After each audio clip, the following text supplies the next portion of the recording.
గోరంట్ల మాధవ్ వ్యవహారంలో సర్కార్ సీరియస్ 11 మంది పోలీసులపై సస్పెన్షన్ వేటు. కుమారుడితో కలిసి హైదరాబాద్ చేరుకున్న పవన్ ఇటీవల సింగపూర్లో గాయపడ్డ మార్క్ శంకర్.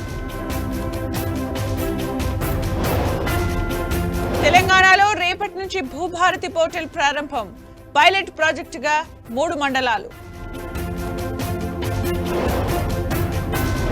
మంగళగిరిలో 100 పడకల హాస్పిటల్ కు శంకుస్థాపన. హాస్పిటల్ కు మంత్రి లోకేష్ భూమి పూజ. విధుల్లో నిర్లక్ష్యం వహించిన వారిపై టీటీడీ వేటు. 2 టీటీడీ సిబ్బంది, 5 భద్రతా సిబ్బంది సస్పెన్షన్.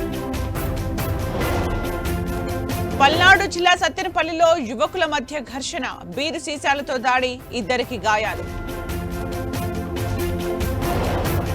శ్రీ సత్యసాయి జిల్లాలో ఘోర రోడ్డు ప్రమాదం. ఆటోను ఢీకొన్న గుర్తు తెలియని వాహనం, 3 మృతి.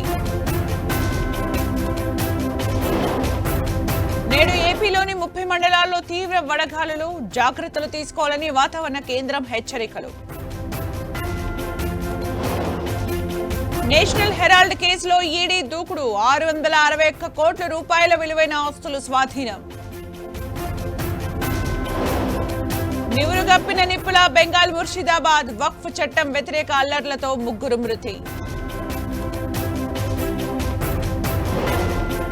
దేశంలో ఉగ్రదాడులు జరిగే అవకాశం. అప్రమత్తంగా ఉండాలంటూ నిఘా సంస్థల హెచ్చరిక.